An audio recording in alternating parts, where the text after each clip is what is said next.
নেবেন স্যার? আরে নেহা, নেহা এখানে কি করছে?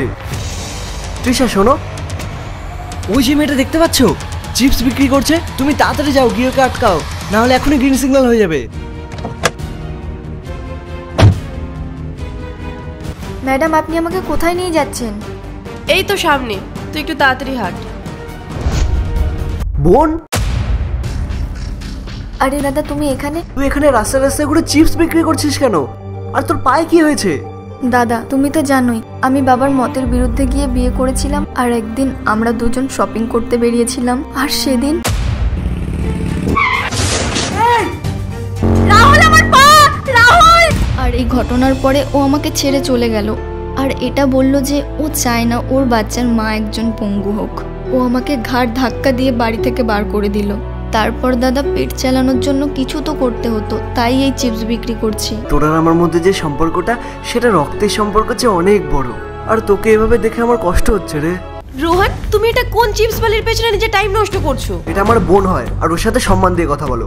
দাদা, উনি ঠিকই বলছে, তোমরা আমার পেছনে সময় নষ্ট করো না। না, তোকে আর কিচ্ছু করতে হবে না, চল তুই আমার সাথে চল। রোহন, তোমার মাথা খারাপ নাকি? এই চিপস বালিটা এখন আমাদের সাথে গিয়ে থাকবে? তৃষা, মানুষ যখন কারো সম্পর্কে কিছু না জানে না, তখন তার মুখটাকে বন্ধ রাখাই উচিত। তুমি জানো কে এই মেয়েটা? নে চল, তুই চল আমার সাথে বসবি, চল।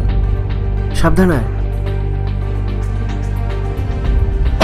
তুমি জানো আজকে আমার কাছে যা কিছু আছে সবকিছু ওই মেয়েটার জন্য আছে, ওর বাবার জন্য আছে। ও আমাকে তখন সাহায্য করেছিল যখন... আরে বোন, তুই এখানে? কিছুদিন আগেই যে ফোনটা তুমি কিনেছিলে, ওটা পিন্টুর দোকানে দিয়েছিলে বিক্রি করার জন্য? কিছু না রে, আসলে আমার আর্জেন্ট খুব টাকার দরকার ছিল। কলেজের ফিজও দিতে হবে, আবার ফ্ল্যাটের ভাড়াও দিতে হবে। আমাকে কি সত্যিই বোন মনে করো, নাকি শুধু মুখেই বলো? তুই এমন করে কেন বলছিস নেহা? এই নাও তোমার ফোন, আর এই নাও 30,000 টাকা। বাবা আমাকে জন্মদিনে দিয়েছিল সোনার চেন কেনার জন্য, এটা তুমি রাখো।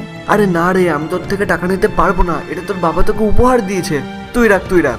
চুপ করো একদম। আজ না হয় দাদার জন্য নিজের শখটা বিসর্জন দিলাম, কাল যখন তুমি অনেক বড় মানুষ হবে তখন না হয় আমার শখটা পূরণ করে দেবে। ধরো এটা।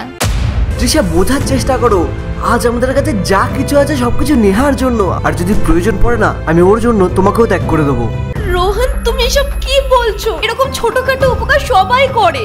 তৃষা দেখো, তোমার মধ্যে যদি একটুকু মনুষ্যত্ব থাকে না, বা তুমি যদি আমাকে একটু ভালোবেসে থাকো, তবে আমাকে আর একটাও প্রশ্ন করবে না। আর আজ থেকে তুমি ওকে নিজের বোনের মতো দেখবে। আমাকে যতটা সম্মান দাও, ওকেও ঠিক ততটাই সম্মান দেবে। এখন যাও, গাড়ি থেকে বসো।